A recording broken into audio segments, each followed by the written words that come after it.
Which one is better? This is fair ball, isn't it? You tried doing something different, right?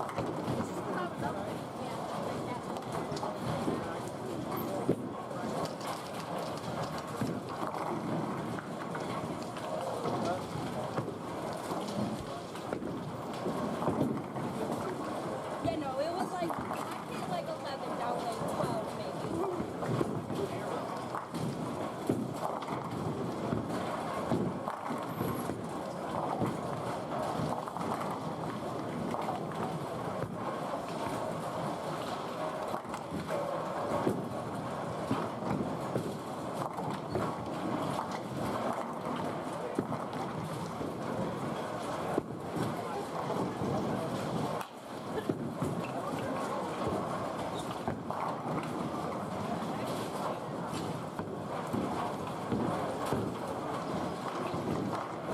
So which ball?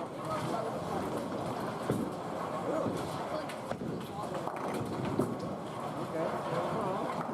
Which one you're getting the best reaction?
I keep missing all the time.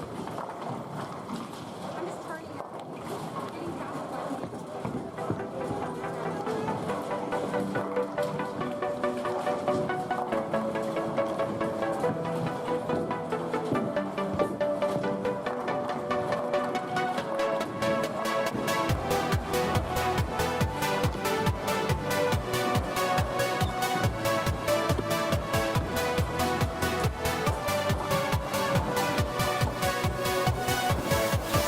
Yeah.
Get ready for non-stop bowling action with Savage Bowling TV. Your front row seat awaits. To the biggest scratch tournament events, incredible drama, intense matchups, and unforgettable moments. And a strike Again, to no finish more it. surface Cody adjustments Cup, or alterations to the ball. Evansville North, your state title. Whether you're a die-hard fan or you just love the game, Savage Bowling TV delivers delivers all the excitement straight to your screen. Stay tuned. It's time to roll. Reset all the machines back to the first ball. And good luck. Yeah, that's way good.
Good morning, everyone, and welcome to the Indiana Queens here from Championship Lanes in Anderson, Indiana. Scott Gilmore and Chad Lester this weekend in the broadcast booth. Chad doing quite a bit of everything here, directing, producing, whatever you want, and now commentating with me this weekend. Mike Albee off this weekend. He's in Reno, Nevada, bowling the USBC Nationals, and we wish Mike the best of luck. And then Mike will be going back to Reno for the World Series of Bowling when they telecast the Mike Albee Nevada Classic, brought to you by Pilgrim.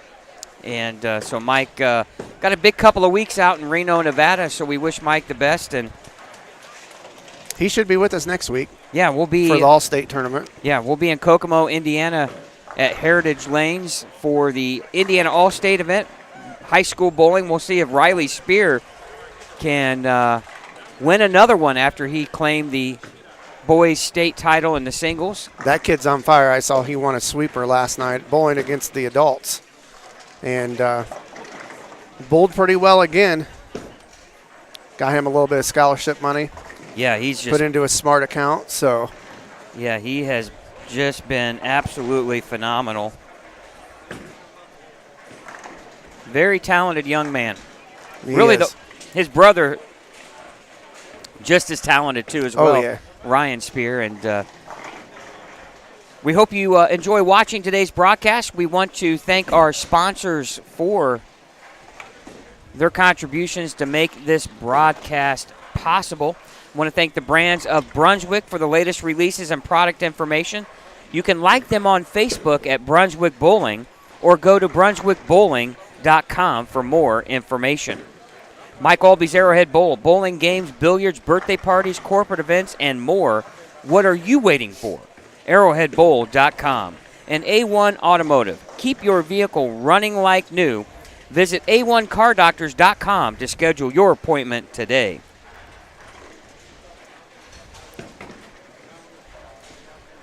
And we also want to thank the Indiana State USBC for allowing us to bring you all of the scratch events here in the state of Indiana. One of our favorite events this weekend is the Indiana Queens. And morning, David. And the ladies really so talented, and some of our best TV shows have been right here from the ladies. Defending champion Natalie Tackett bowling this squad here this morning. Mm-hmm. So we have the 9:30 a.m. and then we have the 1 o'clock. 1 o'clock. Then sometime around, they say 4 o'clock, we'll start the finals. But it always is a little bit later, so hopefully we'll be on the air by 4:30 for the finals. But yeah, that's when the real fun begins, because we see a lot of close matches historically in this tournament. By the way, when I said hi, David, that was David Small, the Yeah. proprietor here at Championship Lanes. And really want to thank not only he, but Angie Collop and their staff here.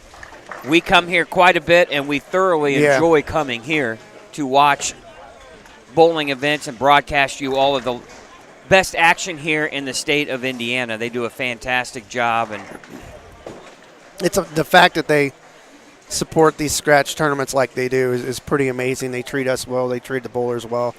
Awesome food as always. And I can't find a more hospital place for this event, these events. yeah, and I'm looking at the banners out here on the masking units, and Alexis Carter is bowling. Mm-hmm. Matter of fact, she is just off to the right of our championship pair on 11 and 12. She's a two-time champion. She won it in 2019 and 2021. Shelby New is bowling this squad. She's down on the high end of the house. Hopefully when we come back, or they move their pairs, she'll be transitioning herself down in here to the TV area. And then also Erin Jones is bowling this squad.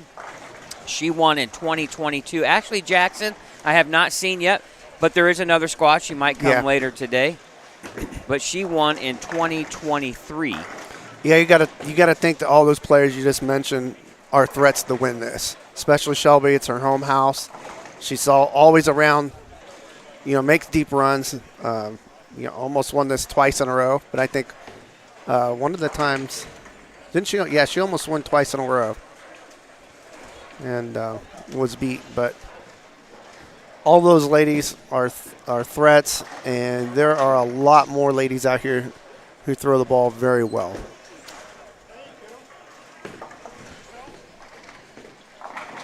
Well, you're starting to see the influx of college bowlers participating in this event. So a lot of young ladies who bowl all the time.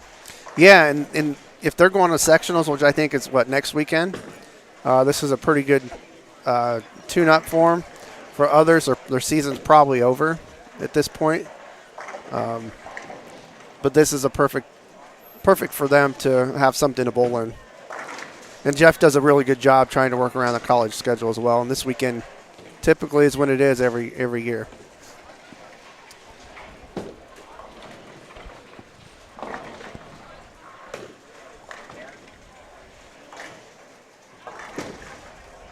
Some players that you will find on our TV pairs were behinds 5 and 6, 9 and 10, and 13 and 14 are our primary pairs this morning. On 5 and 6 on your, and Chad will do. We'll switch every so many frames. Yeah, so we'll make every sure 3 we or get 4 frames. We'll get everybody covered. But Faith Hall, who came so close to winning this title last year. And she's off to a decent start here. She has, I believe, she could shoot maybe 2-0 her first game. She's down here on 5 and 6? Yeah, 4 games. And we'll take the top 16 ladies after we combine 2 squads. Double elimination, single game match play. It'll go by quick. It will. But we're going to get everything done today. It'll be a long day. We'll be done probably sometime around, we were guessing, about 8 o'clock tonight? Yeah, 8 o'clock 7:30, or so. 8 o'clock, Yeah. somewhere in that time frame. When we have ties and things like that, it kind of makes things go longer, but that means the matches are really good. And I wouldn't doubt if we see at least one 9th and 10th frame roll off in match play. Well, usually we have we at had least one. I believe you and I were talking before we took the air that we thought there was a tie for 16th and 17th, and they had to have a one-game roll-off before we even got to the bracket play. Yeah, and if that happens, we will have it on one of our pairs to broadcast live.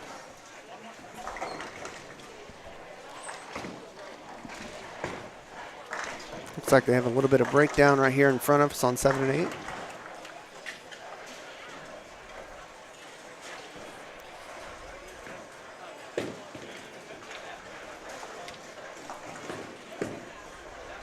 Well, Brianna Long here on 7 and 8. We all remember her tournament last year. She didn't make the cut, but shot 300. Very first 300 on our stream ever. Yeah, and of course, we all know the story of her father battling. And he's here today. Cancer, and he is here. Great to see Corey. Yeah, he's Gibbons looking good. Here. Yeah. So good to see him out here watching, supporting his daughter. And what a great moment that was last year in the tournament. And yeah. I believe that was her first 300 It was. game. It was. And it was such a cool moment for her to be able to. An emotional moment. Yeah. Because her dad was really going through some pretty serious sickness, and so I think that was kind of in the back of her mind as she did that. And we caught it on the stream, which was awesome. I think it was right here on 9 and 10, in fact.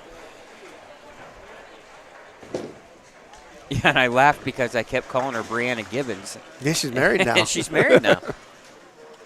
So, and I believe her husband is here watching as well. Yeah, of course, we've known her since she was a little girl. A little girl. I mean, she's from our area. Yeah, born in Frankfort. Bowls a lot in Lafayette, which is 15, 20 minutes away. Had a good college career herself. Oh, yeah. In fact, I was watching one of the old high school state finals that we did, and I think it was 2016 or 17. I think it was 16. It was at Arrowhead, and she made that final step ladder. And she just left a stone 8-pin. She's struggling a little bit here in this game, so hopefully she can make this spare and finish strong here and just try to get the best score you can. Obviously, 4 games. This Yeah. is game number 1, so a lot can happen in 4 games. Yeah, your low game, you don't want it to be too low because you have 3 more games to make it up, but you don't want to get yourself in too much of a hole early. Faith Hall here on lanes 5 and 6 went strike, first ball in the 10th, and then almost left the 4-9, and 9 fell late. So she's going to shoot 194 with a spare. We have a 225 game on 5 and 6. And outside of that, Chad, I haven't really seen a lot of big scores on this end of the house. 199 down on 13 and 14 with an open in the 10th. It was a good game up until that point. Yeah, first 3 and then a whole bunch of spares. Yeah. But you know what? That's a good game to start off with. Well, it's not going to kill you. No. But I'm guessing I'm thinking that you're on average it was plus 20, 205, somewhere in that range to get into that top 16. Yeah.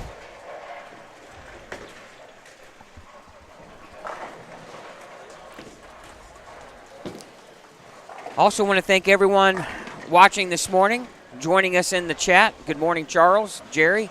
Hope you guys are having a great day, and I know a lot of you will be working a lot of events here, so if you're interested in bowling state events, it's very easy. Just go to go to the IndianaStateUSBC.org, and you can download all of the entry forms for all of the events. They'll have all the scratch and handicap and open events listed there. Upcoming events or ones that are currently going on, just starting. We're only 2 weeks away or into the Indiana State Open Championships at Pro Bowl West in Fort Wayne.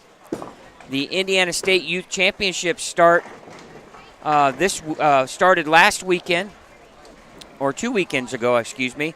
They're in Terre Haute and Vigo Bowl. And then you have the Senior Championships that start March 29th through May 4th. That's going to be at Country Lanes in Lowell, Indiana. And the Indiana State Women's Championships start the same exact weekend, March 29th through April 27th, and that'll be taking place at Richmond 40 in Richmond, Indiana. And then later on this spring, you'll have the Indiana State Youth Masters and Queens at Mike Alby's Arrowhead Bowl in Lafayette. That'll be April 26th and 27th. And then back here at Championship Lanes, May 4th and then May 10th and 11th will be the Indiana State USBC Youth Pepsi Championships. If you would like to participate in a state-organized bowling tournament, we'd love to have you. Just go to IndianaStateUSBC.org for all of the tournament information. Plenty to bowl in. We always it's definitely tournament season. Yeah. You get into this beginning of the new year, and all of the state events start, and we have these events going on here, and it gets busy for the people who work on the state board.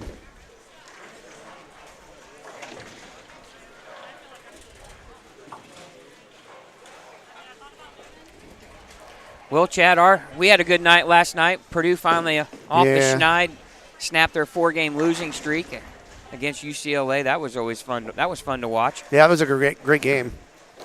We kind of pulled away early with some key three-pointers and got some great play off the bench by Cam Heide.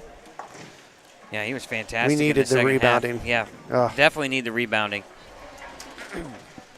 All right, game number 1 wrapping up here at the Indiana Queens. As soon as we get standings, we'll pass those along, absolutely. Yeah. We're going to take a little short timeout.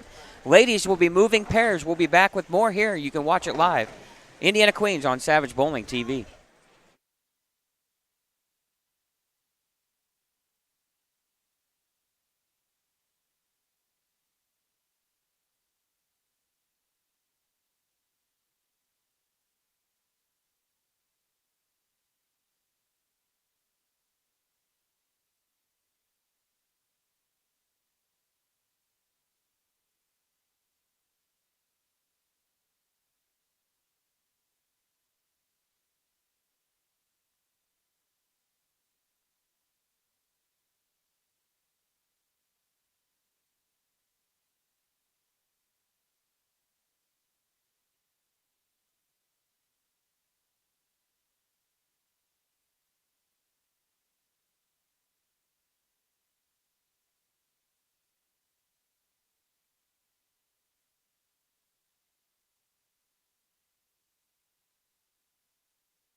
All right, welcome back here to Savage Bowling TV's presentation of the Indiana Queens from Championship Lanes in Anderson, Indiana. Scott Gilmore, Chad Lester here in the broadcast booth, and ladies now here in front of us have moved to their pairs. And we're some familiar faces now down here in front of us. We have Aaron Jones here right in front of us on 7 and 8, the 2022 champion. Also, Lisa Seyfarth is here on 5 and 6. You're one of our TV pairs.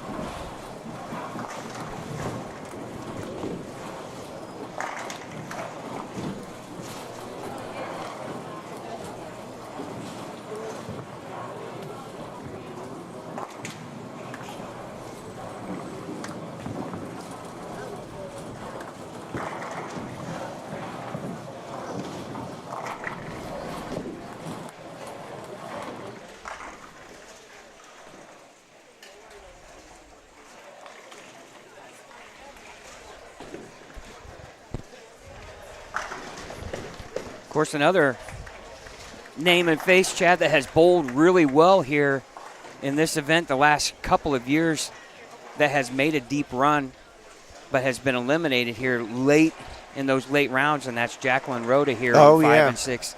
She had a fantastic start to her squad. She shot 234 in game 1. Yeah, over to the left of your screen, the 4 ladies that are on this pair, all really good players. You have Shelby New and Aaron Jones. That's a good pair to be on. We have Allison Stump here right in front of us, too, who's a really talented young lady. I don't know who the 4th is on that. Hall of Famer and 2016 champion Kimberly Woodall is on 11 and 12. Yeah, it was just off to the right of your screen.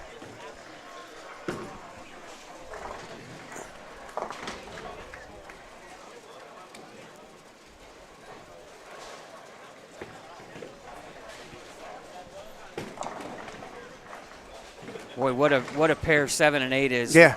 You got Allison Stump, Aaron Jones, Shelby New.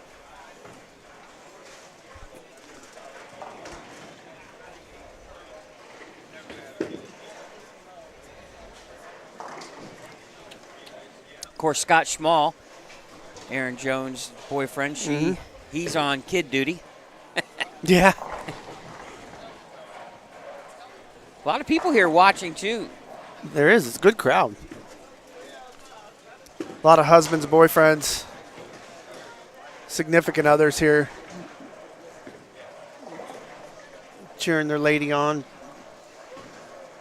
You see a lot of the guys that are basically like giving a ball and said, "Here, try this," you know, choosing balls, helping them figure it out. Yeah, sometimes I would always prefer just to stay out of the way. Yeah.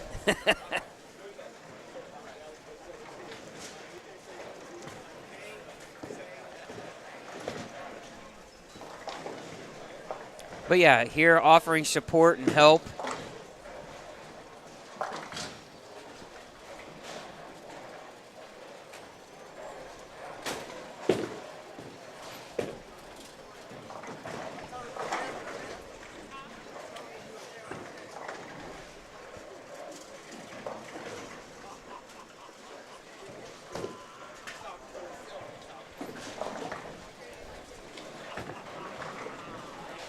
Yeah, in 2023 in this tournament, Ashley Jackson defeated Teresa Smith-Dill. She is supposed to be bowling today. I saw her post on social media that her son was picking out her jersey. She says she always I saw that too. lets him pick out the jersey.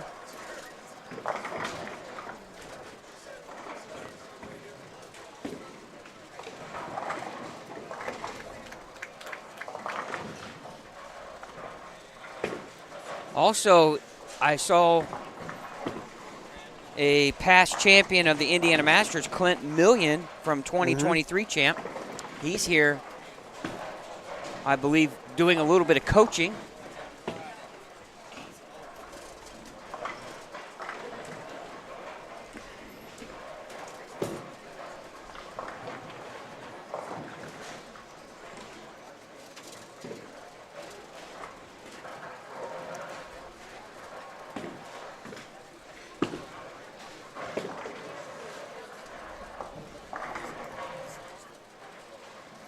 Looks like our USBC president, Linda Isaacs, will be making an appearance here this afternoon.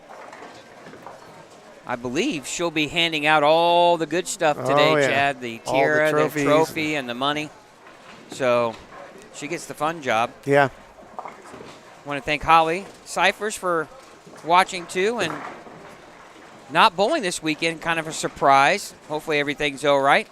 Definitely look forward to having you back here at the Queens next year. Yeah, I saw on some social media she's having back surgery.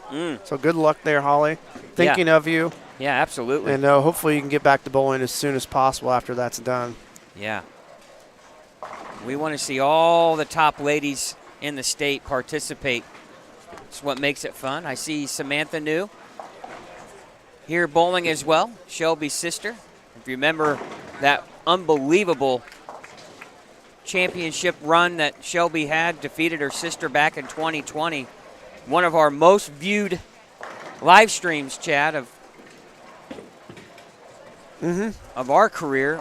The two new sisters battling it out, going 2 games. Matter of fact, people don't realize that Samantha was the undefeated player that year, and Shelby had to win twice. And what a match it was. And I'm sure one of those that's bittersweet too for Shelby. You hate to beat your sister.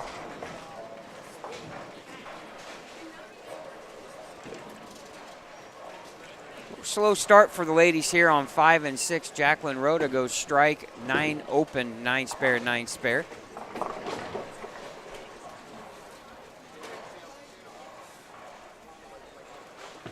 This end of the house that we're on in front of seems to be a little bit of a challenge.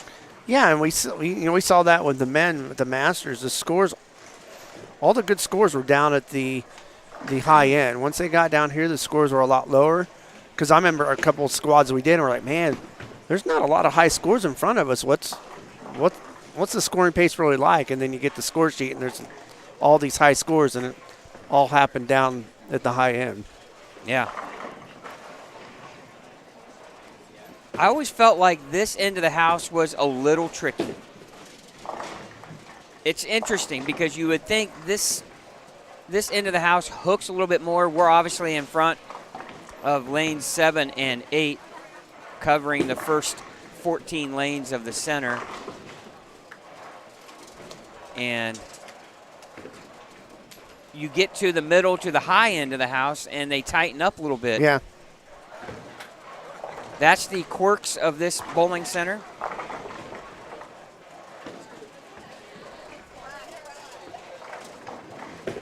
And when you think about it, that's really what makes some of these tournaments so great, is the centers that you bowl in that have these characteristics that you know from pair to pair or from one end of the house to the other, they're going to be different. And when you have centers like that, along with the challenge of what event you're bowling, obviously this is the marquee event for the ladies, the Queens, like the Indiana Masters. That's what brings all these players back to this event, is they know not only is the pairs, the pattern going to be a little bit challenging, but from pair to pair is a challenge itself. Yeah, and for a lot of these ladies, they've had to learn that over the years. You know, this tournament, since the state took it over, this is year 4, maybe? So they've never bowled in this center. They were surprised the first time.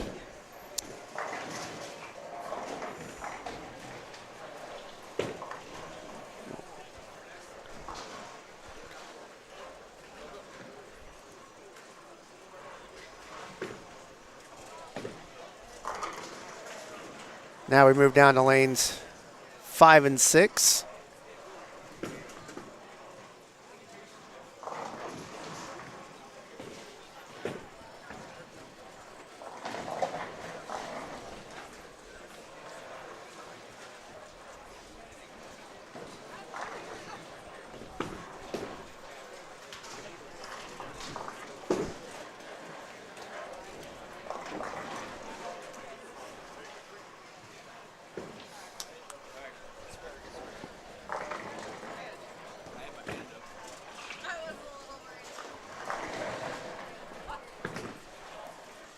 while you're at it today, we went live with the high school boys team step ladder from high school bowling state championships 2 weeks ago. We posted that video this morning.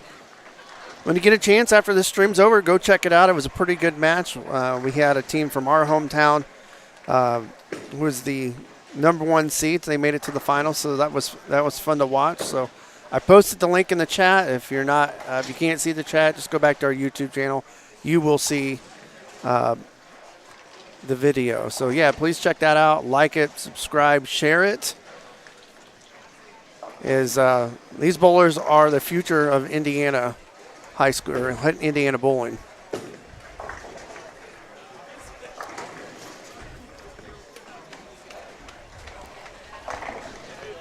All right, I went down and looked here on 7 and 8, and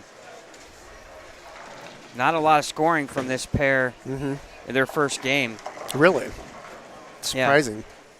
Yeah, it looked like Erin Jones only had 168 her first game. I think Shelby had 205. Allison, I think, had 182. So obviously, we looked at the pattern, 37 feet.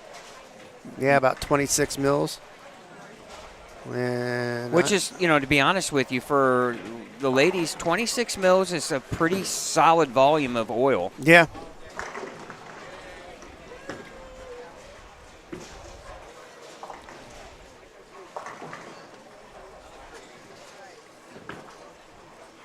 The standings have been updated. I'm going to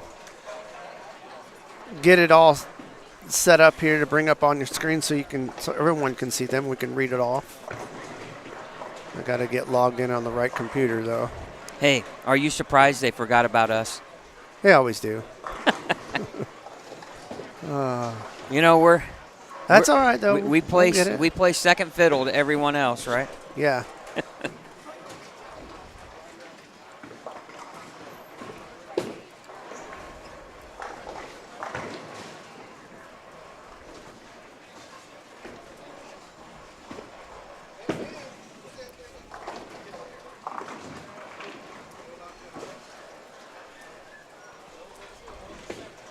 Looks like Cammie Devine's on our TV pair on 13 and 14.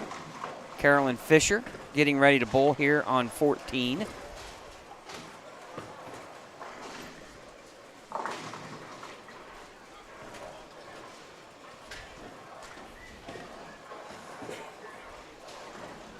She's working on a strike. Ooh, comes in just a little bit high, almost leaves a 4-9. Just the 4. Now Cammie working on a 3-bagger right now. Oh, great shot there, and Cammie's got 4 in a row.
All right, we'll get you scoring here in just a minute after game number 1.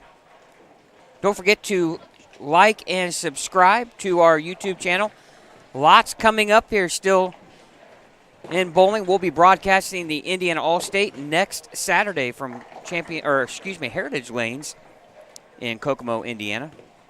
And then after that, we'll have a little bit of a break. We'll have middle school state finals this year. We're going to be broadcasting that once again, but we'll be doing a bunch of commentating for that event. We're looking forward to. Middle school has always been a really great event and growing like crazy. And then after May, we'll be taking a little bit of a break, maybe a month off, and then we'll be in Kentucky for the Indiana-Kentucky All-Stars. So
all right, standings here for the Queens here. Game number 1. Dana File leading the way with 237. Jenny Ferguson, past champion and Hall of Famer, two-time champion, to be honest. She is tied with Jacqueline Rhoda, plus 34, 234. Paula Strauss, 233. Kimberly Woodall, a past champion and Hall of Famer, 233. Chelsea Kiefer, 229. Susan Karate, 228. Tony Temple, 226. Aiden Voss, 225. Stephanie Rossi, 225. Rachel Atkins, 221. Jessica Bates and Krista Gwynn, 221.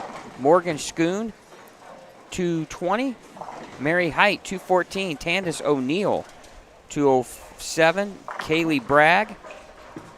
Monica Hall Meals and Allison Stump at 205. Alexis Carter and Elizabeth Sims at 203, and Dolores Bowerly, +1. She's in 22nd place. So right now, +7 would be your cut number at 16th, but we know that's going to change. Oh, yeah. Notable players outside the number right now.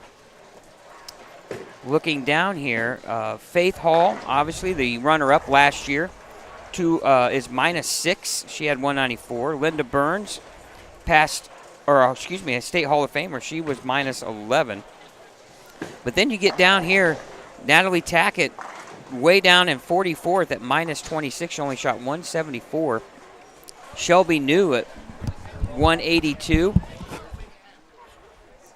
Shelby New at 182. Lisa Seyfarth only 168, along with Erin Jones, past champion here at 168. So a lot of talented ladies here on the outside, but one thing is you get 4 games. So we were watching a little bit of Cammie Devine here on 13 and 14. She had a 4-bagger at one point. She only shot 159. So, wow. You shoot a big game and you're right back in the thick of things. Yeah. And we know it's going to be a really competitive and close cut. We're going to have a lot of, just like the Masters, you might have 20 bowlers separated by 11 pins. Yeah. I mean, it is tight. And Erin Jones is going to shoot 209 here in front of us with the strike. She's off to your far left, right of your screen, and she does. Boy, she would have loved to have had that first one. She had 230 right there if she gets the first two in the 10th. Lisa Seyfarth with a pocket 7-10 on lane 5. 136 in the 8th. She just can't get anything going. But the beauty of this too, Chad, you got 4 games, but you also have another squad. Yeah, that's what I was going to say earlier. You can bowl another squad if you want, and we'll see a lot of these ladies re-entering. And I think actually that's what the road Natalie took last year. She had to build that second squad to get in. Well, and you're only the tough part is this: you're bowling 4 games. You re-enter and you bowl 4 more. You make the cut. And then Got all a lot of a sudden, more games. You got a lot. Especially if you lose that you're guaranteed first match. 2. Right? You're guaranteed 2. So you're going to be bowling a minimum of 10 games if you bowl both squads. So that's some of these ladies maybe not so used to that, and that's going to challenge the endurance of absolutely of your legs and your how your body feels as you migrate through 2 qualifying squads and then bracket play if you get there. Yeah, if you get bracket play and you get knocked out that first round and you have to travel through the elimination bracket, that's just a ton more games to get back to the finals. So imagine that. Yeah, just how many games that is. Just past 10:30 here this morning. Yeah, moving right along. Game 2 wrapping up here in front of us. Shelby with a flat 10. She's staring 180 in the face right now, Chad. Yeah. Remember, she did not bowl great in game number 1.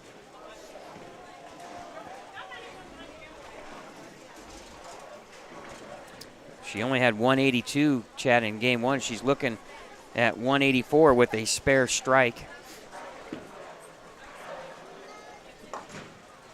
Another young lady from the that was born in the Lafayette area, but I believe she lives up in northern Indiana. The northwest area is Taylor Ellison, who's a really talented player. She was part of that Jeff Bronco ladies team that won state. Yeah, that was prior to when we started live streaming. It was Holly, if you're in the chat, tell us what year that was, because you were an assistant coach, I believe, for that Jeff team. But I remember when they won that. It might have been 2013, 13 or 14. Yeah. Gary Ness was the coach. Yeah. Holly was assistant or a coach. That was a talented team. It was a very talented team. They had a good team that year. Yeah. A lot of people don't realize, too, that Aaron Jones was from Crawfordsville. Bolden Lafayette. Bolden Lafayette, and Gary Ness was her first coach. Well, she used to throw a backup ball. That's and right. Gary got her out of that, and look at her now. She, to this day, will credit him for all of her success, because he coached her quite a long time. And we were just talking, too, we were looking at 2014, Holly said. Thank you. We were just talking about the Lafayette Open, and Gary is was a two-time champion of that event as well.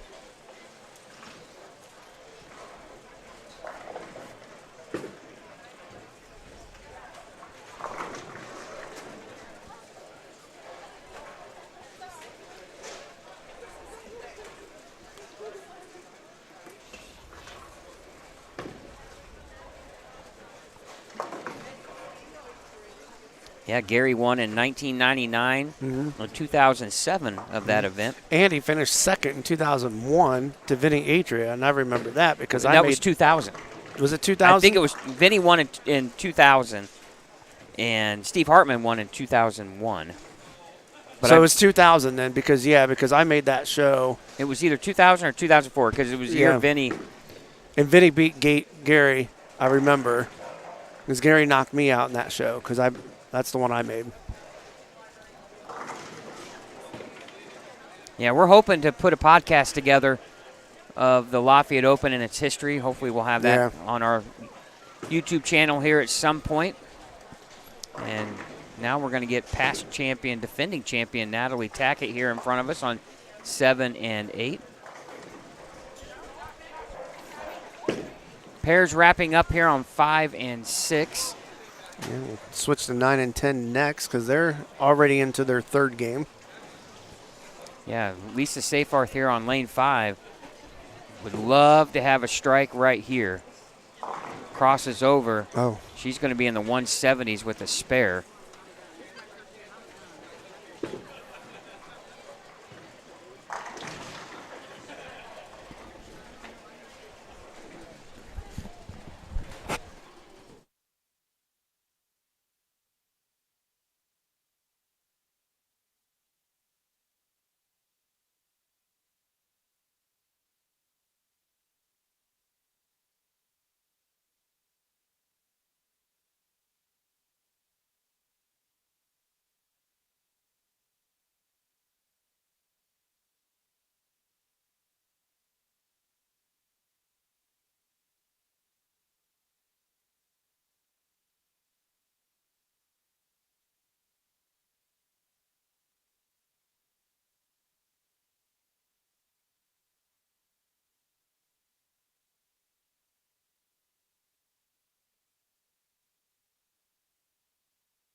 All right, after this qualifying squad is done, we'll have squad number 2, and that was 1 or 1:30? 1 o'clock. 1 o'clock? Yep. They didn't change that squad. It was in the years past. It was a 10 and 1. So he moved this squad back in a half an hour just to give time for re-oiling and try to keep everything on time, I think. All right, Dana File here on the championship pair, 9 and 10. She was your leader after game number 1, shot 237 game 1. She's off to a strike, spare. Now strike, start.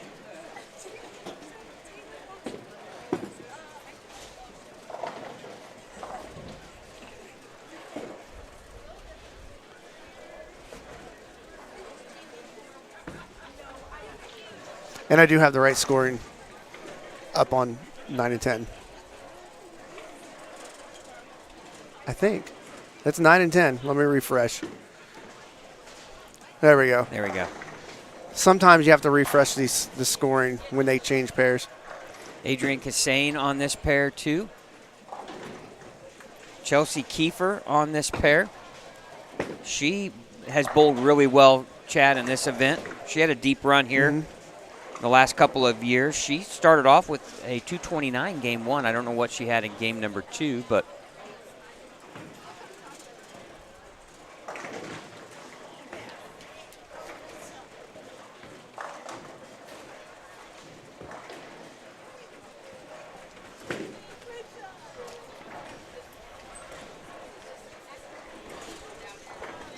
some pairs just finishing game number 2.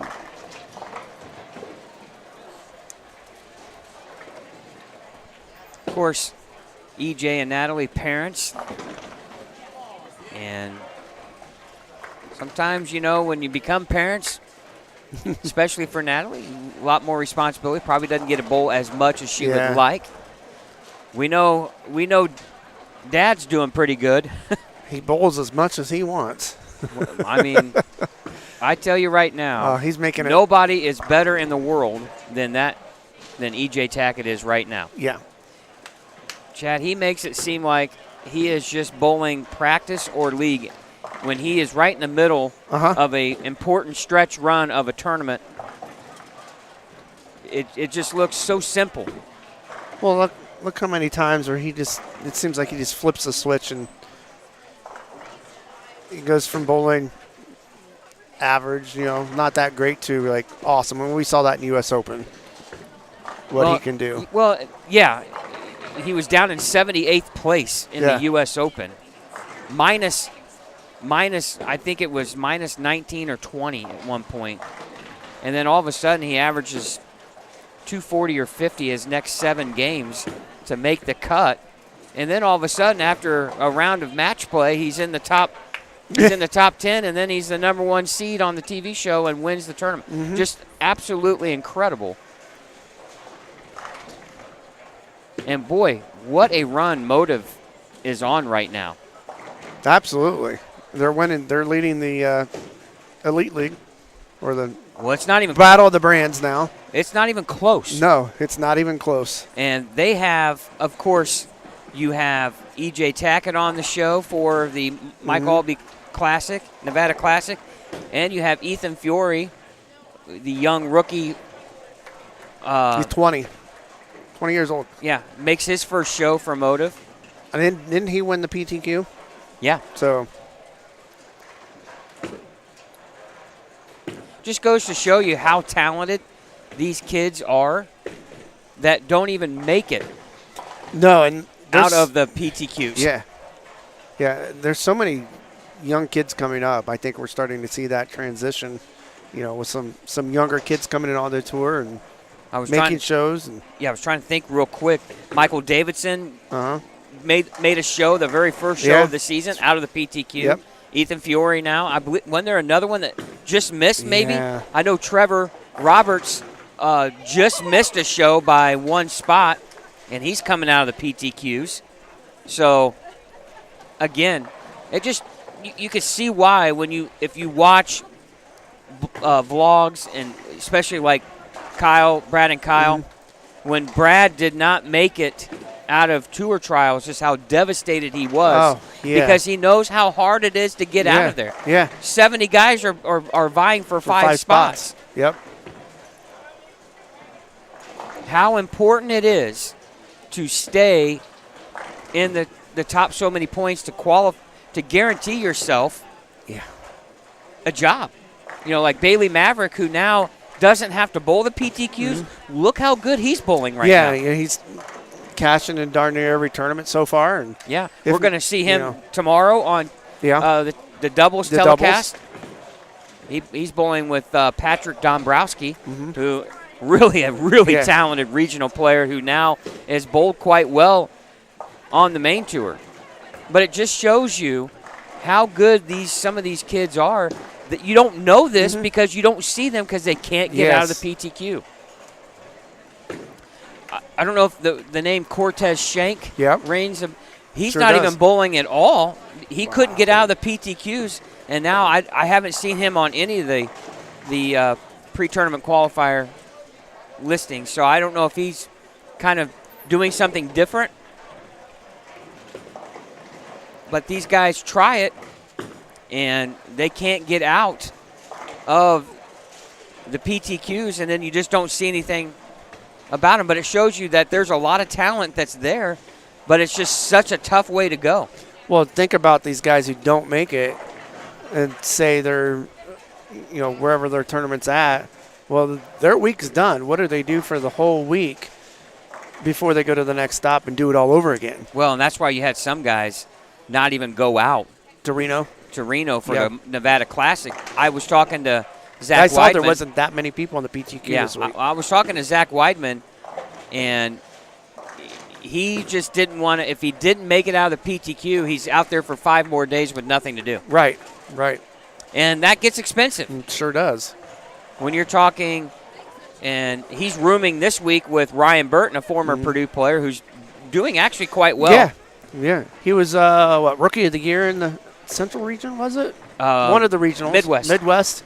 I believe it was the Midwest. Yeah, one of the regions. And then made it through PTQ this week. Bowled well.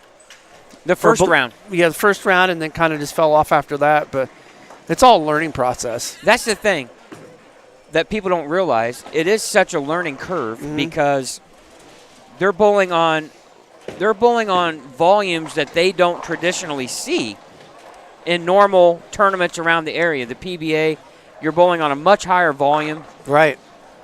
And well, not only that, the PTQ is a different condition than the main tournament. So then that's a whole nother thing to think about. And then who you're crossing with and who you're following and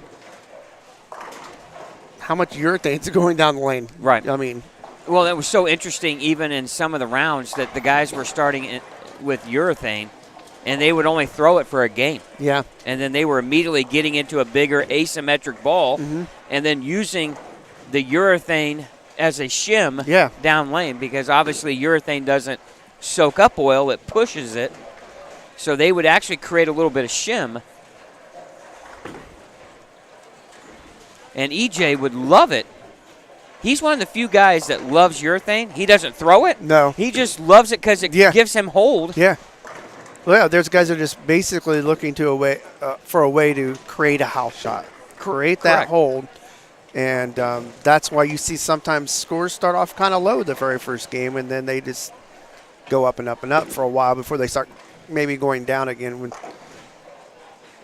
the transition really gets to them. Kaylee Bragg here on lanes 5 and 6, Chad. Austin Bragg's, solid Nice shot. 9-pin. She's getting to bowl herself, and Kaylee's a very talented young player. We have Alexandra Ross, we have Natalie Tackett, and we have a name here, Chad, if you think about on 7 and 8. I saw her. Yeah. Kristen Gwynn. Won high school state finals last year. Right, and the girls' And singles. she's from Anderson. Yeah. She came from behind to do it. Yes. Because didn't her opponent throw like the first 6 or 7 at her? Yeah, and then she threw like the back 7 to win. It was unbelievable. It was a great match. Both those matches for the girls and the guys were good last year, and they were this year too. Boy, it was so loud in here. Oh, what a scene it was. Oh, great shot yeah. there. I mean, you had a hometown girl bowling, so you had a lot more fans than what we would normally see for a championship match. Much better shot there from Alexander. Now she's got 3 in a row. First couple of shots on this pair she missed way left. Now she's found herself a little nice groove. And, yep, Krista Gwynn, what a year she had last year in high school bowling. Yeah, what a way to finish your I believe she was a senior last year. Yeah, Taylor Ellison here on 13 and 14. She'll be bowling on lane 14. I remember right, she made a deep run last year or the year before. That one way out wide right.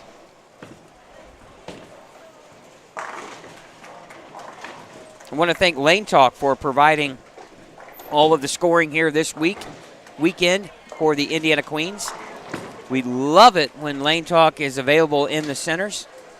Such a clean look.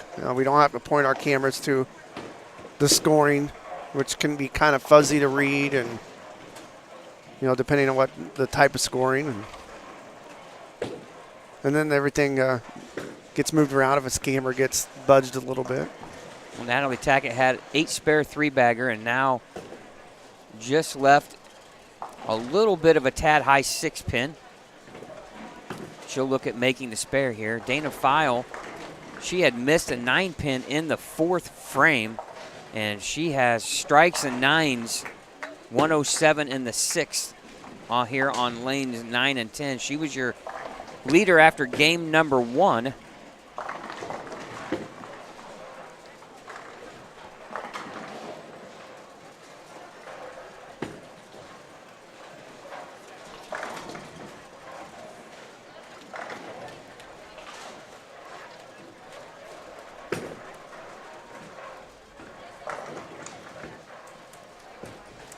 We'll get you updated standings here in just a few minutes.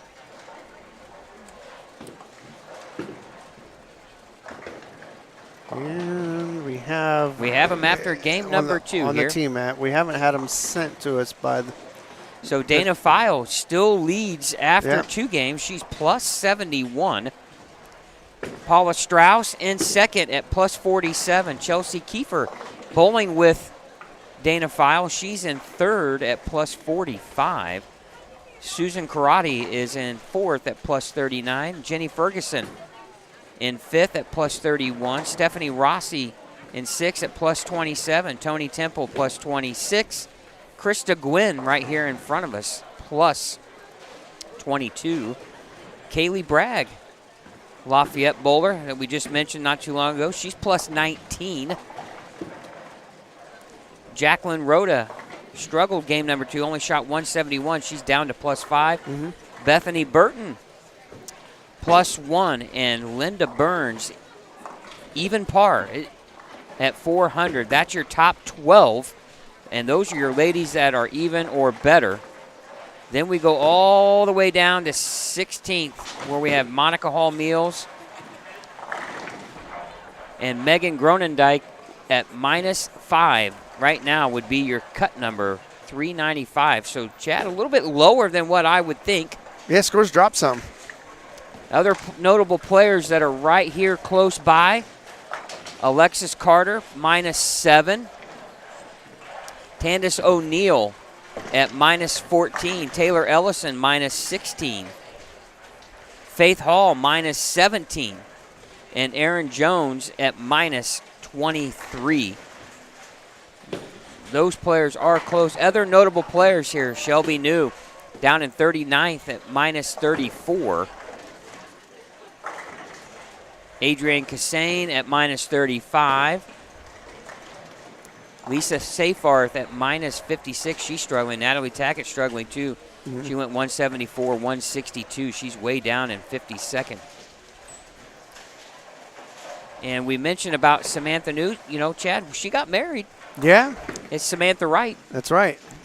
And she's way down in 54th at minus 67. So some ladies with some work to be done here. And you're really at a point, too, Chad, where you're probably thinking some of these ladies are already trying to figure out what's going to work as they prepare probably to bowl in that next squad if they want to try to make a run here at this championship. Yeah, so for some of these ladies now it's just practice. Oh, what a shot there on what a 5 and 6. strike You guys for didn't see that Alexander on the Ross. screen, but And, it, you know, you always get those when it sometimes doesn't matter. yeah. Obviously, she's struggling here a little bit.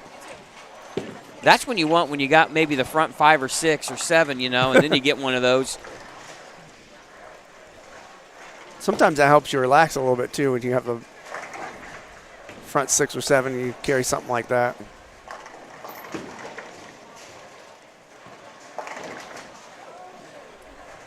Now Krista Gwynn here on 7 and 8. Right here in front of us. Unfortunately, we don't have a camera down here, but she's bowling quite well. And, Chad, she rolls the ball really solid. You know what? And there is a nice shot there.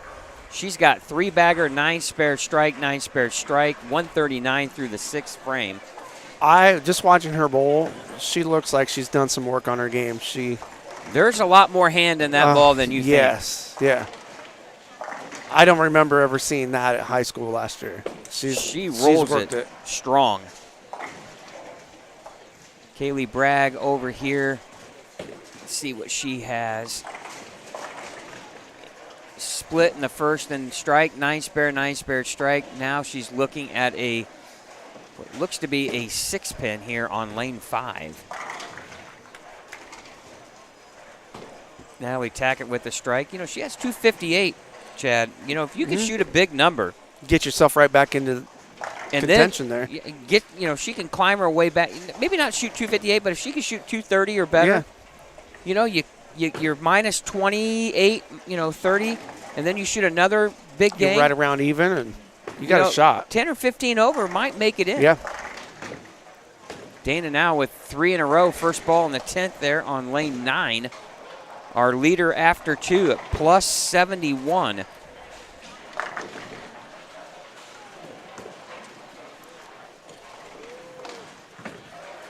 Now, Braden Alfrey watching in the chat. Appreciate it, Braden. Braden, an employee of Mike Alby's Arrowhead Bowl. That's where Kaylee works. Yeah, and obviously now Austin, her husband, helping out here in the and really going to be one of the directors here at some point.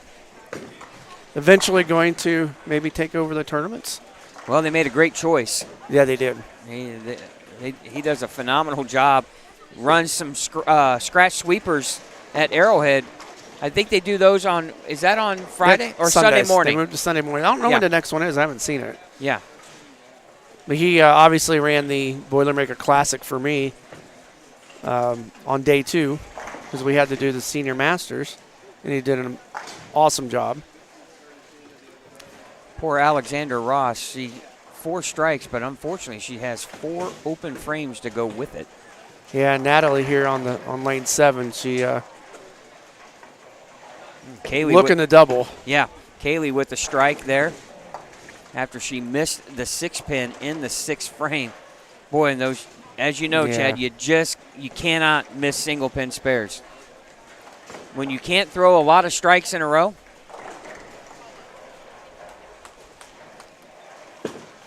Natalie looking to. That looks pretty good.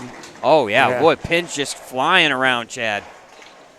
That's a nice double for Natalie. And compared to the last shot there on 8, she was a little bit outside of her target. So whether that shot was her target or lane 8 was a miss, I don't know, but she's got a little bit of room. Here's Krista Gwynn. She'll be on the far right side of your screen here. Right there, ball going down the lane. Comes in A little high. bit high. Yep. 6-9-10. But you're right, Chad. Yeah. She a lot more wrist action in that release than what we remember seeing. Yeah, I don't remember seeing Krista here on lane 8 have that much, revs on the ball compared to when we saw her win the state finals in high school just about a year ago. Yeah.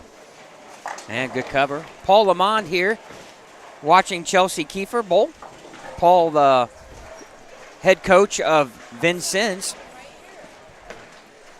or was, and then newly elected into the State Hall of Fame. He went in my class, and great to see Paul here.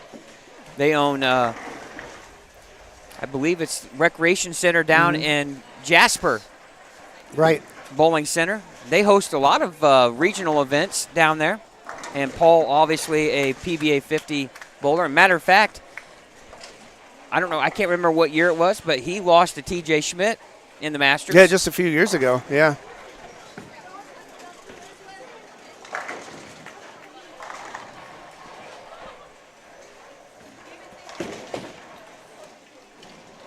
Yeah, one thing we didn't realize, too, right here in front of us, Chad, is Paula Strauss. Uh-huh. She was up there in the standings as well. Yeah, she's second, but plus 47. So we apologize, Paula, for not mentioning you a little earlier. And I've been watching her bowl on this pair, and she hasn't had a whole lot of luck. No. She's left a solid 9, couple of solid 10 pins. But she has a chance here to shoot 195 with a double in the 10th. Now Natalie Tackett here. She'll be coming out on lane number 8, the far right of your screen. Another good that shot. Needs to sit. Oh. Nope. Yeah, I thought she got it in just a hair. Well, that's where she was at the previous frame on that lane, and it was flush. So I thought that was a good shot. Now Krista Gwynn here on lane 7. Yeah, she got that one a little short. Boy, she leaves one spare no one wants to leave as a right-hander. This is not an easy spare. Yeah, the 3, 6, 9, 10. Probably the toughest non-split you can leave. Yeah, in my opinion it is. With today's bowling balls. All right, Natalie with the spare. Still can shoot 237, Chad. That would get her to minus 27. Oh, yeah, she missed it. Yeah, that's a tough one. You got to get it to hook a little bit, but then if it hooks too much, then you're chopping it. Well, still, though, even with the open frame, she has 184 in the 9th. And Krista is at plus 22, so she can add on to that cushion there she has.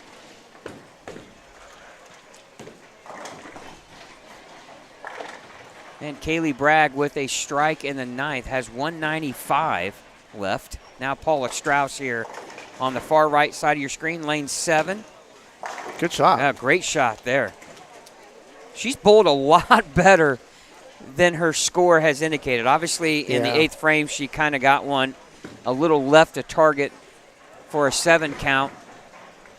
but she did spare. She started off with the split, but then after that threw her next 5 shots extremely well, and that's when she left a solid 9 and a solid 10. She could be looking at a 220 game here very easily.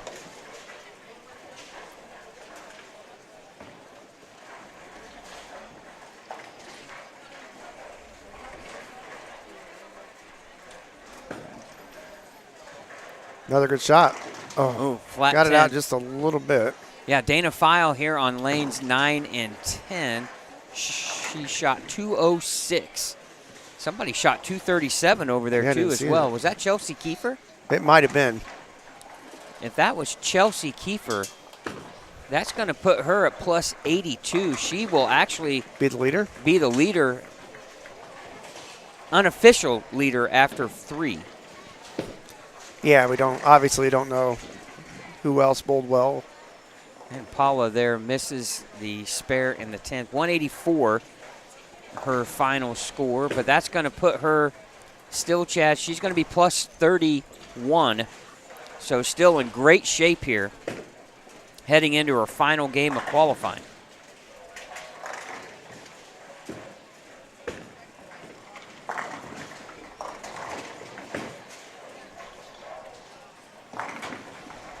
Oh, pocket 710 here on lane number 5. I know that solid 8 and 9s are frustrating, but I don't think there's any worse break in bowling than that right No. there. Oh, roll. Messenger, no. Oh. Flat 7 there Well, if she picks it up, it's going to happen on the stream. No, that's right.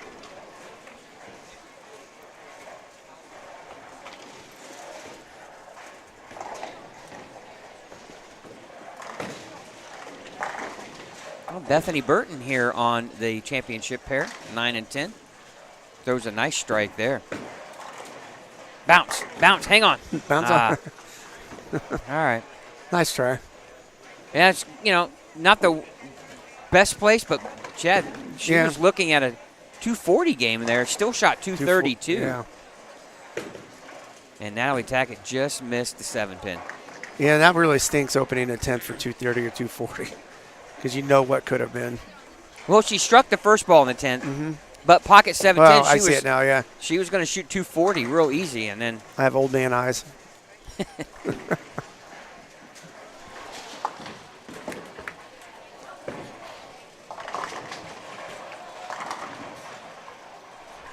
Kaylee Bragg with the strike there. That's a double.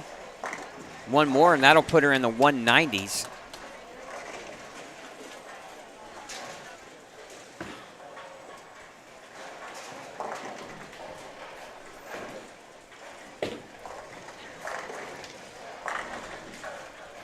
One of the big reasons why this is one of my favorite events is we don't, I'm not saying, hopefully this doesn't come across wrong, but we don't always see a lot of really talented ladies bowl, right, in our area for the most part. We don't, yeah.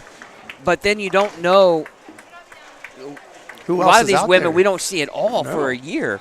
And, boy, it's fun to come in and see just where the talent is on the ladies' side of things when it comes to in the state of Indiana.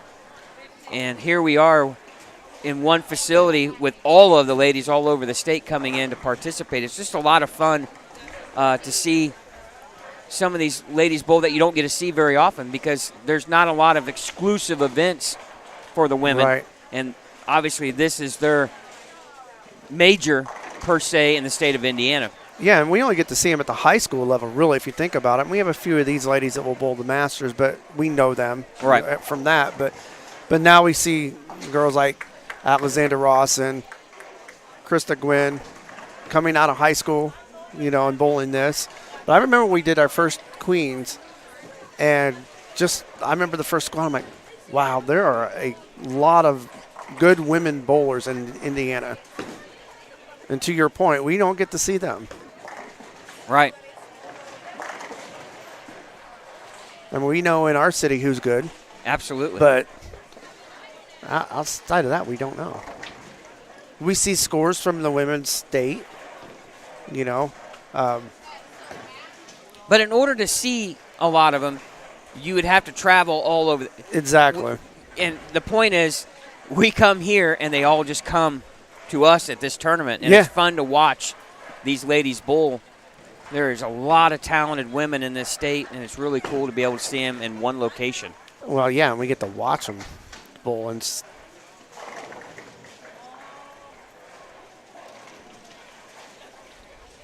All right, Bethany Burton here with the spare attempt. That needs to hook, Oh, and it it did. does. Wasn't sure it was going to get there.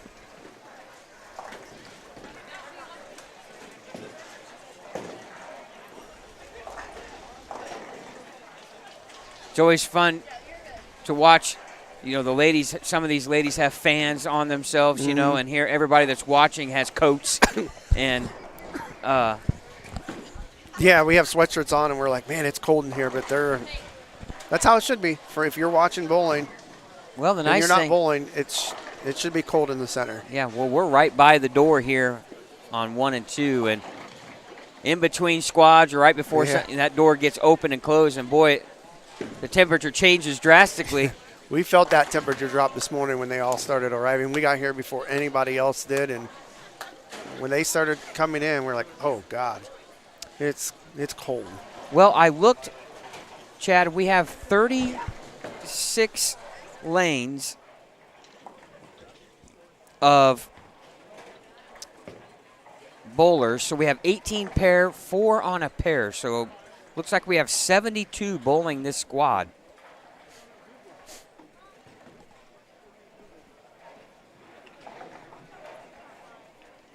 So a nice showing here this morning. See what Kaylee finished with. 184, her final score. Let's see where that puts Kaylee at here, because she was up there. Yeah, she was plus 19, so she's going to be plus 3 now. You're going to see a lot of women here trying to position themselves in that top 16 after this qualifying squad. Once we get this squad concluded, we'll talk about the scores from the 9:30 a.m. squad at the start of the 1 o'clock squad. And then we'll hopefully throughout that final squad, we'll kind of figure out maybe where the cut score is and what our guesstimations are. So I'm not sure how many prepays are new bowlers coming in that second squad, but 72 bowlers bowling in this one. Be nice to see them have At least the same. 60, Yeah. 50, 60 plus bowlers in the next one, get over 130. As Jeff mentioned at the beginning of the day in the announcements, top 16 will advance, but we'll pay 1 and 5. So definitely be paying way more than 16. Yeah. And how good does it feel, though, for a bowler? I always liked, I didn't make the cut, but I still cash. Right. You're still being rewarded for bowling, good. Yeah. Ooh, it looks like we have Alexis Carter on 5 and 6 on our TV pair. Rachel Atkins, someone that has bowled really well previous years. She's on 5 and 6.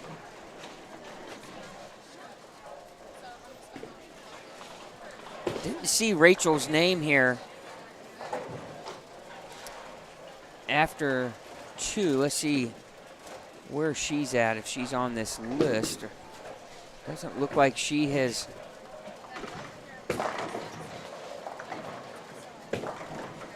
Chad, looking, it looks like they have 20 prepaids for the next squad. So it'll be interesting to see who walks in and who re-enters from this squad. Do you think half would re-enter out of this squad? I would think 30 to 40% will at least. Yeah. Rachel Atkins is minus. She was -8 after 2. So she's right there in the thick of things.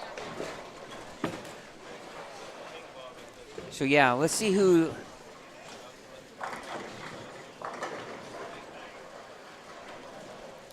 So we have Alexis Jones, Chad, on the prepay list. Kelly Mazzullo. Okay. So a couple of Natalie Tackett, we know she's on that list. So she's bowling both. Yeah. Surprisingly, I do not see Ashley Jackson, our 2023 Really? champion. So, I wonder if she has something else going on. which she might. Boy, you talk about some release. She had the highest rev rate in the field by far Oh yeah. that year. Well, probably any I year. think any year she comes, she's going to have the highest rev rate. Yeah. My goodness. I would die to have that rev rate. Yeah, I wouldn't know what to do with it probably. Well, I'd be Sometime- playing a part of a lane I've never played before, Chad. Sometimes rev rate's good and sometimes it's not.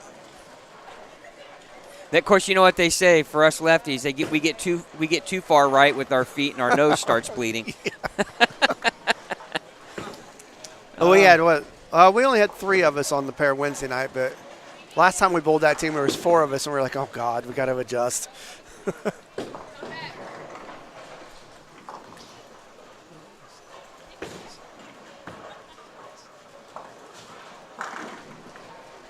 Okay, going to look to see where some of these ladies are in the standing after 2. We'll hopefully have standings. Haley Akery is on 9 and 10 after 2 games. She was in 31st at only -22. And then we're trying to figure out some of these. We've never met before, so Yeah, we're that's right.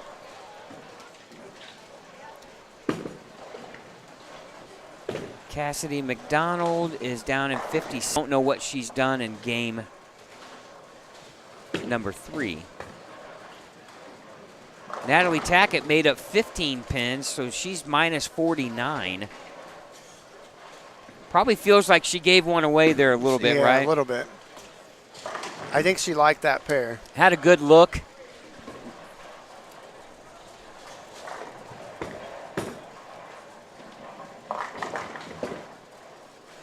And Rachel Atkins with a washout open frame in frame number 2 here on 5 and 6.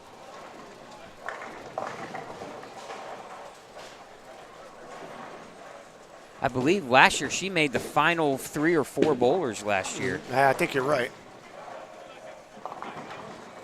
Remember, she had, now I do remember, she had the hand injury. Remember how she had a blister on her thumb or whatever? And That's right. could barely go. Yeah. I mean, it was just everything she had just to finish the game. Obviously, if she won, she was going to continue to bowl. But, yeah, she had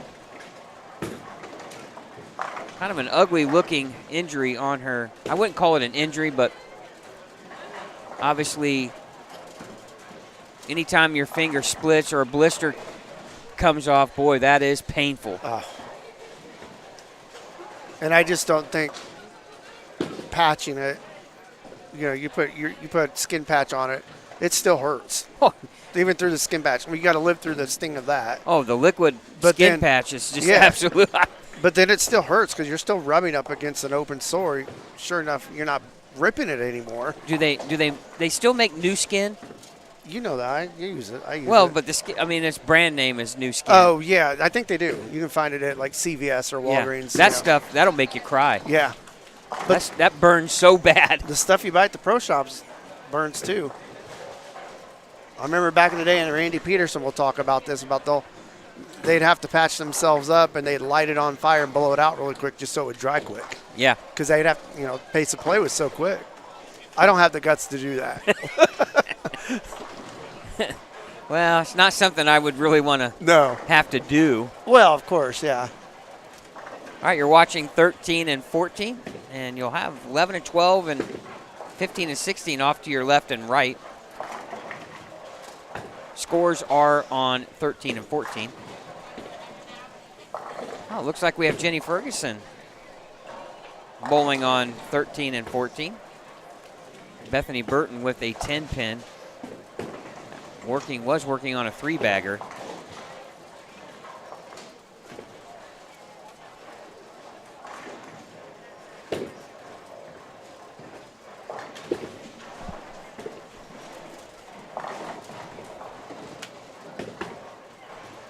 Now's your first look here of Jenny Ferguson here on lane 14, the 2-time champion of the Queens and a Hall of Famer.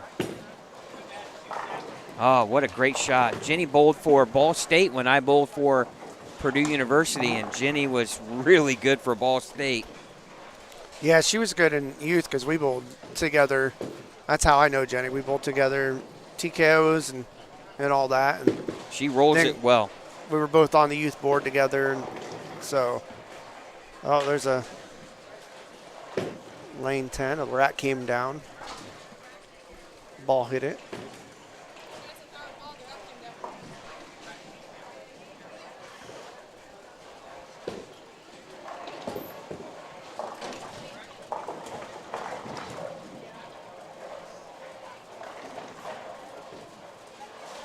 Well, Chad, what's it going to be like for to be a 50-year-old?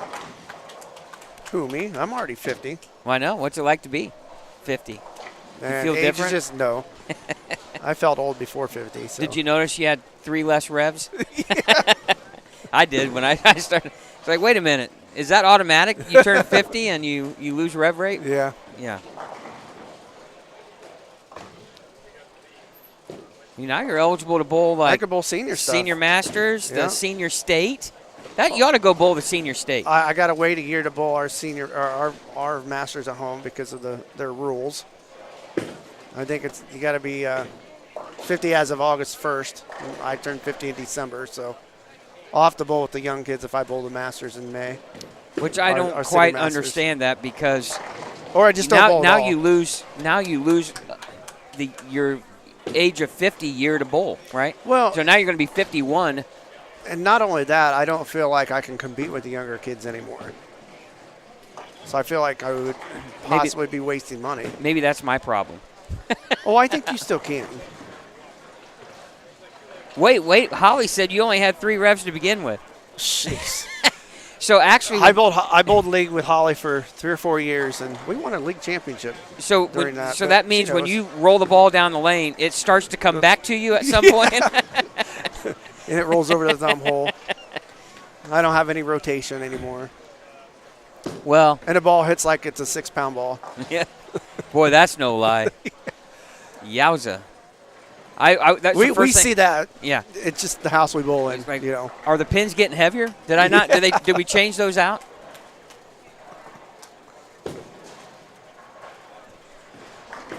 The way these pins fly around, I feel like I could benefit. They're petrified.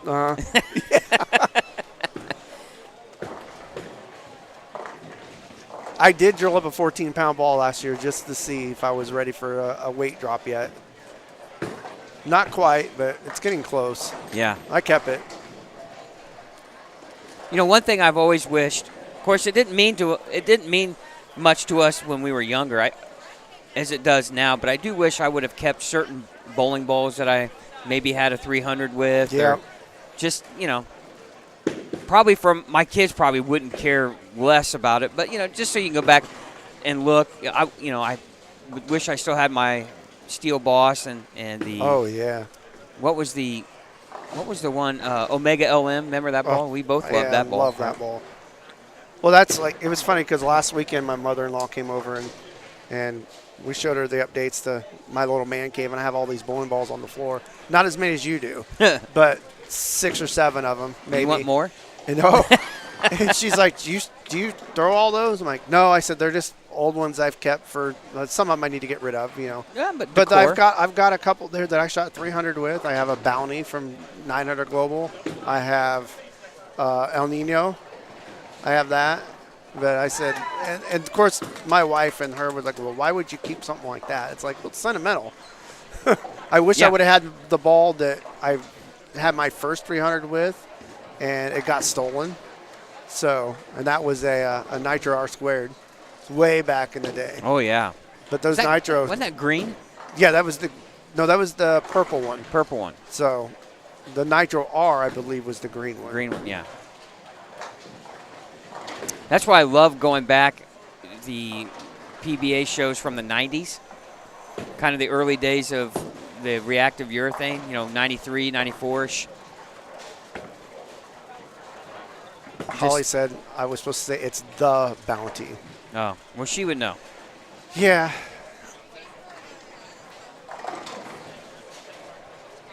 It's not like that name's trademarked or anything. It is. All right, want to thank our sponsors for making this broadcast possible. Want to thank Pinheads Entertainment Center. They have it all. Bowling games, birthday parties, corporate events, and private suites. Go to bowl at pinheads.com. Tim Mack's Victory Lane Pro Shops. Don't settle for anything less than victory.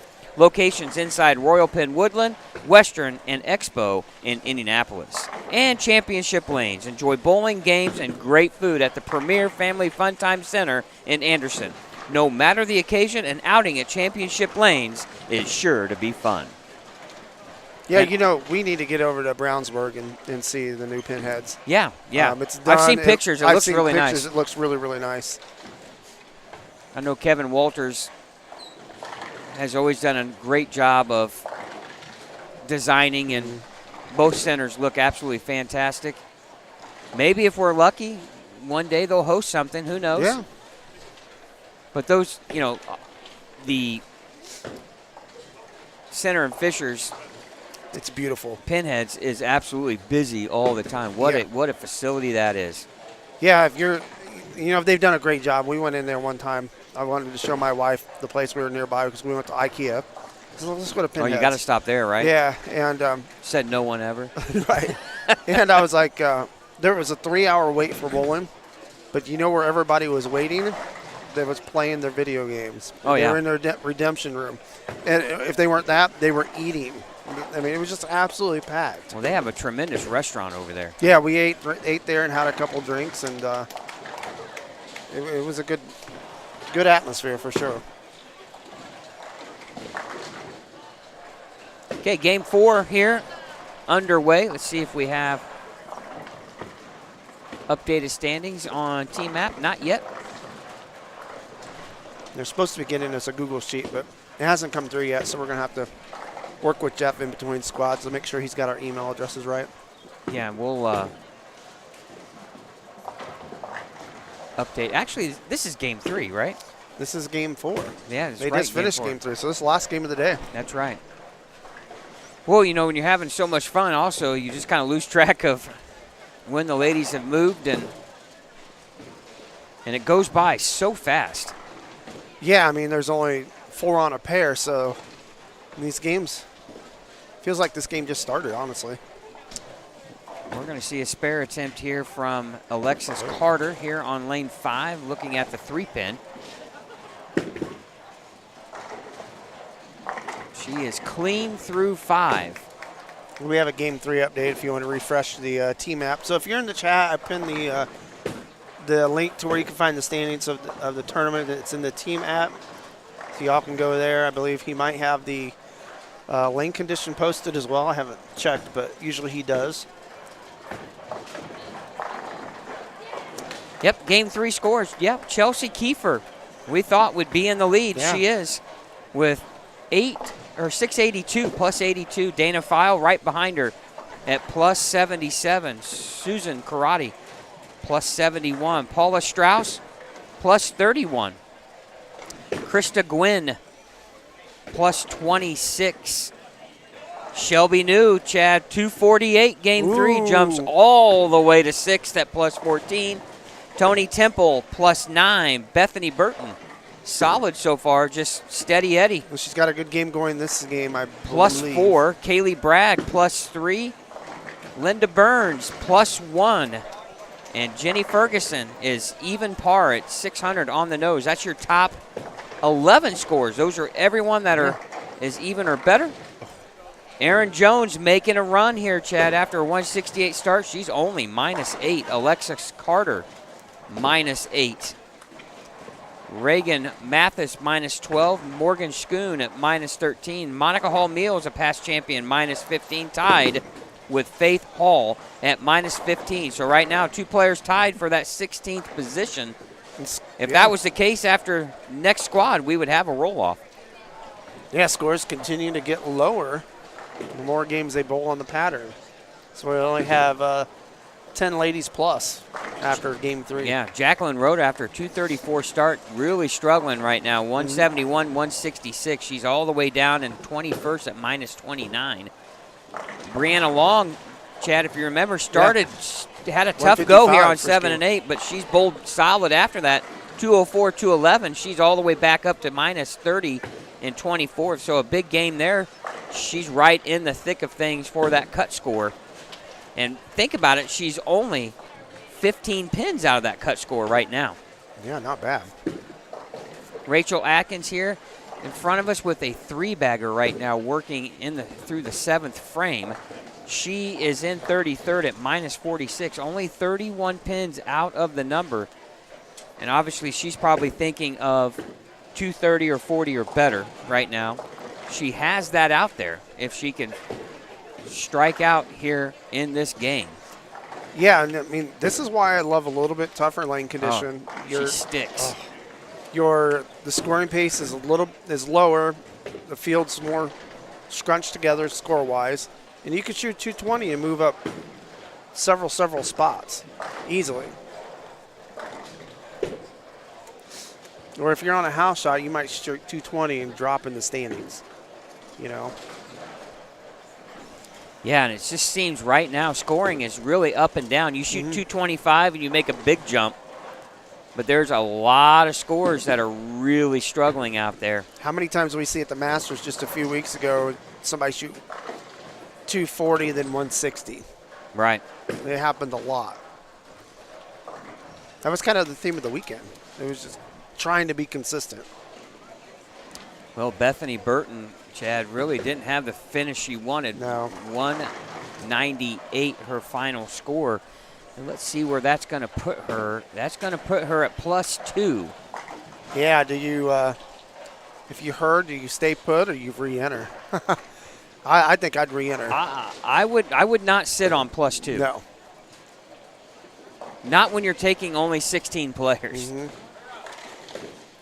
And Haley Acree with 210. Where does that put her?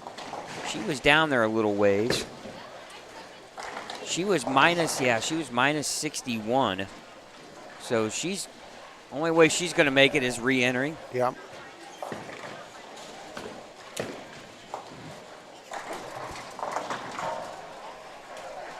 So in order to them to get probably to that 130 or 40 mark, they're going to have another 38 bowlers re-enter here out of this squad, so just less than half would have to re-enter. This end of the house is proving to be a challenge for some players. A lot of difficult scores coming off of this squad, or this end of the house. I'm seeing 160s, 140s.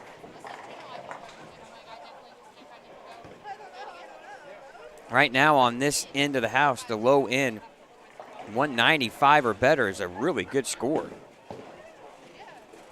But right now, when you really think about the numbers, +6 or 7 is a good score. So that's only a 201 to 202 average right now is all it's taking.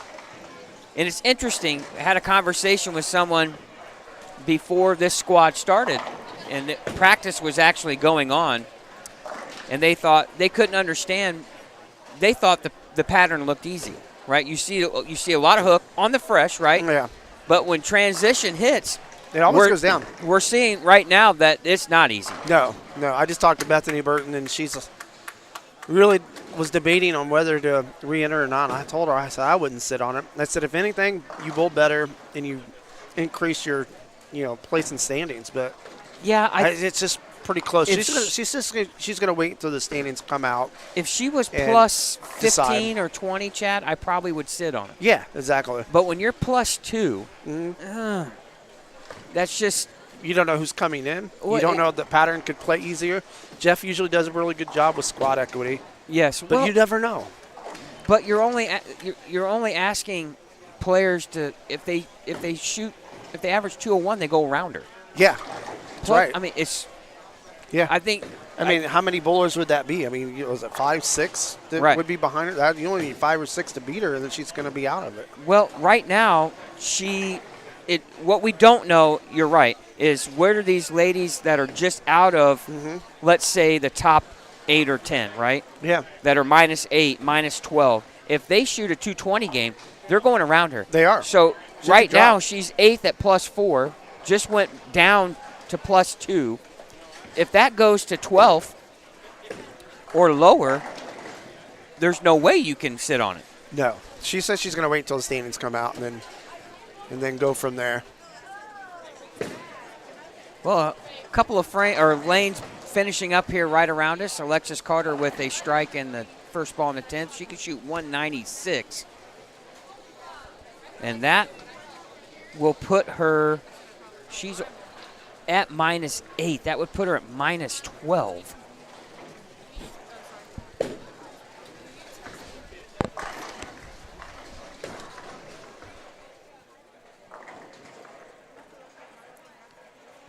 No one here in front of us. There's a 214 possible here in front of us.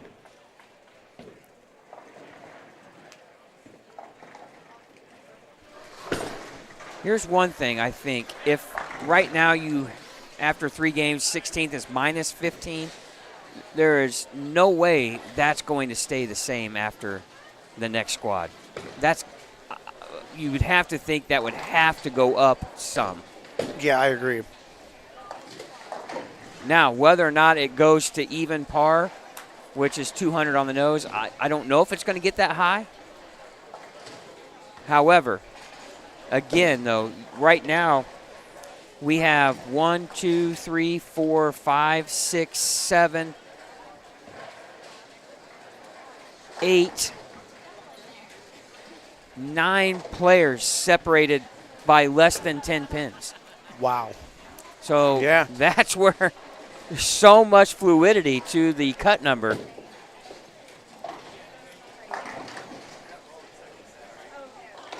Well, Rachel Atkins with a chance to shoot 214 this game. That's not going to be enough for her. She needed to shoot really a 230 or 40 game or better to kind of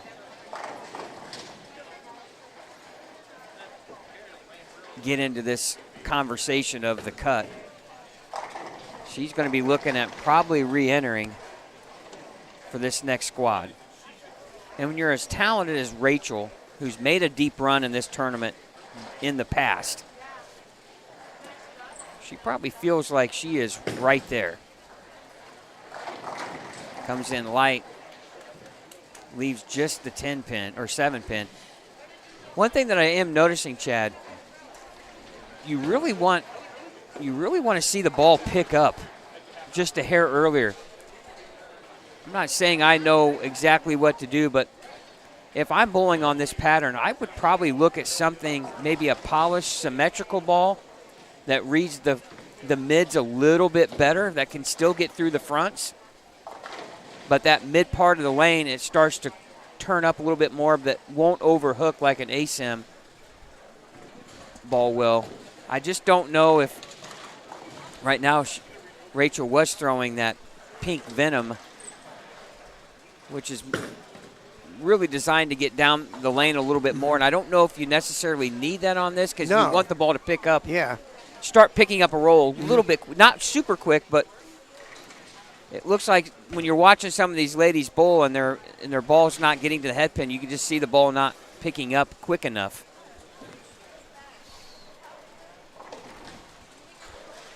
They'll go down and finish down on 13 and 14. Definitely scoring not as easy as what I thought it might be. I thought with the 37-foot Yeah, pattern I we'd thought see it- a little more friction, a little more hook. But It's this definitely not playing that way. this is where the volume of the oil It just comes into play. carries There's down. just enough volume Yeah. where the ladies are having a little bit trouble. I would want something with surface to start, and then I think as the squad continues to go, I'm balling down a little bit. But definitely a challenge here for the ladies here this morning. Yeah, when I saw the condition, I was like, oh, scores could be pretty high. And it's really, They're a challenge. it's a challenging shot. Once we wrap up here The on volume, the ratio is 4.77 to 1 or 4.447, I don't remember. So it's not super easy Yeah. from the ratio No. part of things. Nope.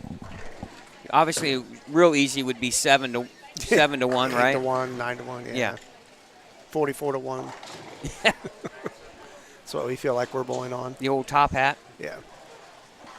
So we're going to wrap things up here with when 13 and 14 finishes. There's a good Ooh, nice shot. As they say, straight is greater. What's my problem then? I seem like I play straight all the time anymore because you just can't. You know, I always can't felt straight. like the tweeners are really in a Bad position a lot no of times. man's land kind of anymore. Yep. You, The way the house patterns are designed, you either have to have a soft hand and be able to play dead straight outside, Or a ton. or you got to have a ton of hand and play way in and Yeah. swing it.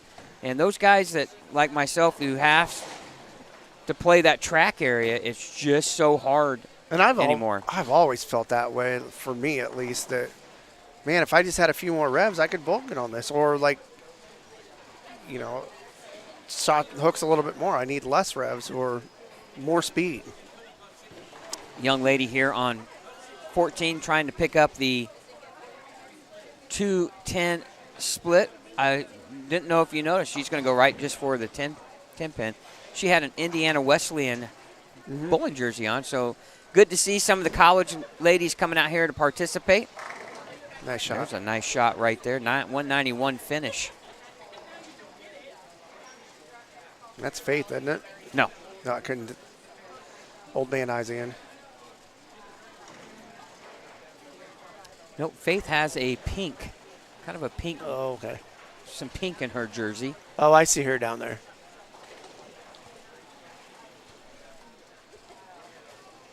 This is Jenny Ferguson. She has a chance to shoot 185 finish here. She had back-to-back opens there in the third and fourth frame. Oh, solid 9. How dare you? And that's going to change things up a little bit, Chad, because she was Quite a even. bit. She was even par after 3. Yeah. So this is going to put her in a really. She's going to have to re-enter if she wants a chance to win her third Queen's title. Well, she could re-enter, or she can go back in the tournament office and work. Which- Yeah, pick your poison. Yeah. I think I'd rather bowl. Yeah. I'd rather bowl. I'm assuming she's working back there, helping them out. Usually she does.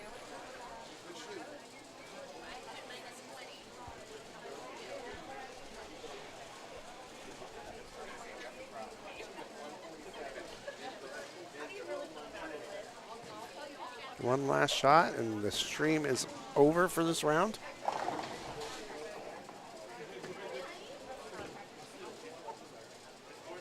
Jenny's going to finish with 173, I believe, if that's 9 that she left.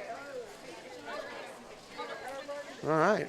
Yeah, 173 finish. That's going to put her minus 27 for this squad. So she's looking at re-entering if she wants to try to claim a third senior queen, or excuse me, Indiana Queens title. Well, that's going to wrap things up here for this qualifying squad. Just looks like another pair or two finishing up there. Way down there. Yeah, so when we come back here for the 1 o'clock squad, we'll have qualifying results from the 9:30. You can stay on our chat. Chad's got the app posted up if you want to check scoring there too as well. But we hope you enjoyed the broadcast here of the Indiana Queens 9:30 a.m. squad here on Savage Bowling TV. Want to thank our sponsors, the Brands of Brunswick, Mike Alby's Arrowhead Bowl, A1 Automotive, Pinhead's Entertainment Center, Tim Mack's Victory Lane Pro Shop, and Championship Lanes, and obviously the Indiana State USBC. You've been watching the 9:30 qualifying squad of the Indiana Queens here on the exclusive voice of all the Indiana Scratch Indiana Scratch events here in the state of Indiana on Savage Bowling TV. We'll be back at 1 o'clock for the next squad here. Hope you enjoy the broadcast.